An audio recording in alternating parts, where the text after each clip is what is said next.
नमस्कार, मैं सुधीर चौधरी और आप देख रहे हैं खबर टैग। तो आइए बात करते हैं आज के मुख्य समाचार में देश भर की तमाम बड़ी खबरों पर नजर डालते हैं।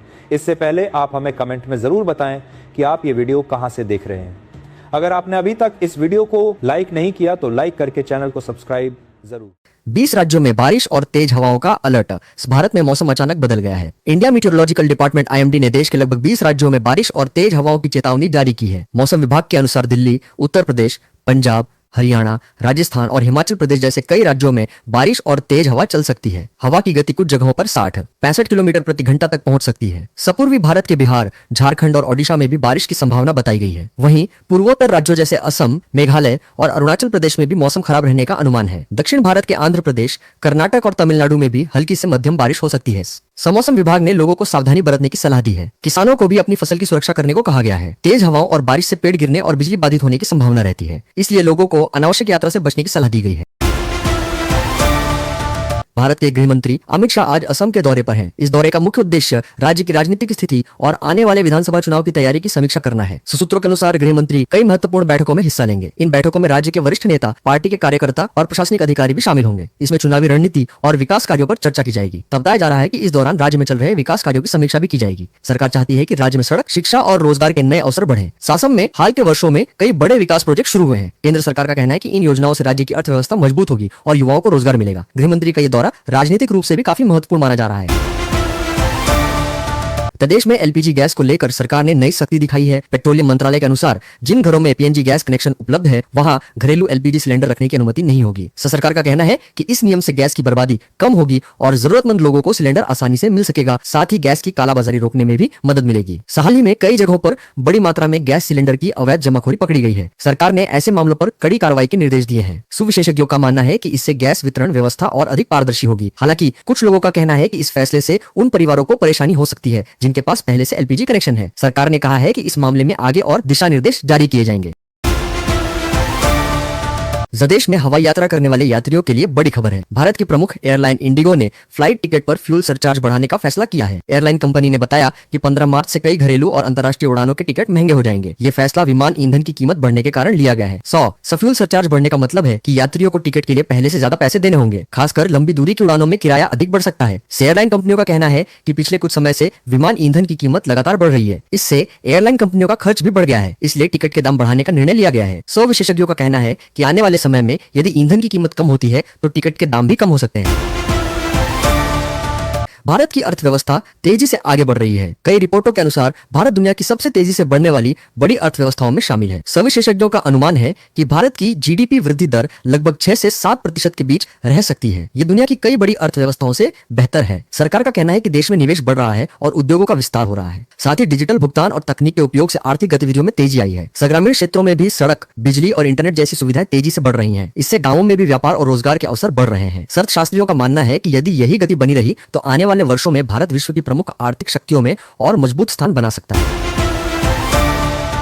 भारत में डिजिटल भुगतान तेजी से बढ़ रहा है। रिजर्व बैंक ऑफ इंडिया के अनुसार देश में UPI और अन्य डिजिटल पेमेंट सिस्टम का उपयोग लगातार बढ़ रहा है। आज लोग मोबाइल फोन से ही पैसे भेज और प्राप्त कर रहे हैं। दुकानों, बाजारों और ऑनलाइन खरीदारी में डिजिटल पेमेंट आम हो गया है। सरकार का कहना है कि डिजिटल पेमेंट से लेन देन आसान और सुरक्षित हो गया है। इससे नकद पैसे की जरूरत भी कम हो रही है। हालांकि बढ़ते डिजिटल लेन देन के साथ साइबर फ्रॉड की घटनाएं भी बढ़ रही है, इसलिए बैंक और सरकार मिलकर सुरक्षा व्यवस्था को और मजबूत बना रहे हैं। विशेषज्ञों का मानना है कि आने वाले समय में भारत डिजिटल अर्थव्यवस्था के क्षेत्र में दुनिया के अग्रणी देशों में शामिल हो सकता है। प्रधानमंत्री मोदी ने पश्चिम एशिया के हालात पर की अहम बातचीत। प्रधानमंत्री नरेंद्र मोदी ने पश्चिम एशिया में बढ़ते तनाव को लेकर ईरान के राष्ट्रपति से महत्वपूर्ण बातचीत की। इस बातचीत में क्षेत्र में शांति बनाए रखने और समुद्री व्यापार मार्गों की सुरक्षा पर चर्चा हुई। पश्चिम एशिया का क्षेत्र भारत के लिए बहुत महत्वपूर्ण माना जाता है क्योंकि भारत अपनी जरूरत का बड़ा हिस्सा तेल इसी क्षेत्र से आयात करता है। हाल के दिनों में क्षेत्र में बढ़ते तनाव के कारण दुनिया भर के देशों की चिंता बढ़ गई है। भारत सरकार लगातार स्थिति पर नजर रख रही है और कूटनीतिक स्तर पर बातचीत जारी है। विशेषज्ञों का कहना है कि अगर हालात ज्यादा बिगड़ते हैं तो तेल की कीमतों और व्यापार पर असर पड़ सकता है। इसलिए भारत शांति और बातचीत के जरिए समाधान निकालने की कोशिश कर रहा है। भारत ईरान के बीच बातचीत तेज। मध्य पूर्व में चल रहे तनाव को देखते हुए भारत और ईरान के बीच बातचीत तेज हो गई है। दोनों देशों के अधिकारी ऊर्जा सप्लाई और व्यापार से जुड़े मुद्दों पर चर्चा कर रहे हैं। भारत ये सुनिश्चित करना चाहता है कि देश में तेल और गैस की सप्लाई प्रभावित न हो। शेयर बाजार में आज कई बड़ी कंपनियों पर नजर। साथ शेयर बाजार में कई बड़ी कंपनियों के शेयरों पर निवेशकों की नजर रहेगी। इनमें IT, एविएशन और इंफ्रास्ट्रक्चर से जुड़ी कंपनियां शामिल हैं। विशेषज्ञों का कहना है कि वैश्विक बाजार और तेल की कीमतों का असर भारतीय बाजार पर भी पड़ सकता है। दिल्ली में वर्ल्ड पैरा एथलेटिक्स ग्रां प्री शुरू। दिल्ली में वर्ल्ड पैरा एथलेटिक्स ग्रां प्री प्रतियोगिता शुरू हो गई है। इस प्रतियोगिता में 8 देशों के 250 से ज्यादा खिलाड़ी भाग ले रहे हैं। भारत की टीम सबसे बड़ी है, जिसमें 200 से ज्यादा खिलाड़ी शामिल हैं। ये प्रतियोगिता खिलाड़ियों को अंतर्राष्ट्रीय स्तर पर आगे बढ़ने का मौका देगी। तेल की कीमतों में बड़ी गिरावट। दुनिया में कच्चे तेल की कीमतों में हाल ही में गिरावट देखी गई है। तेल लगभग $88 प्रति बैरल के आसपास पहुंच गया है। विशेषज्ञों का कहना है कि अंतर्राष्ट्रीय ऊर्जा एजेंसी तेल भंडार जारी करने पर विचार कर रही है ताकि बाजार स्थिर रहे। मध्य पूर्व में युद्ध के कारण पहले कीमतें तेजी से बढ़ गई थी, लेकिन अब कुछ राहत देखने को मिल रही है। रिलायंस का अमेरिका में $300 अरब का बड़ा निवेश। भारतीय कंपनी रिलायंस ने अमेरिका में एक बहुत बड़ा निवेश करने की घोषणा की है। लगभग $300 अरब की लागत से अमेरिका में नया तेल रिफाइनरी प्रोजेक्ट बनाया जाएगा। यह अमेरिका में पिछले कई दशकों में बनने वाला सबसे बड़ा तेल प्रोजेक्ट माना जा रहा है। इस प्रोजेक्ट से हजारों लोगों को रोजगार मिलने की उम्मीद है और भारत अमेरिका व्यापार संबंध भी मजबूत होंगे।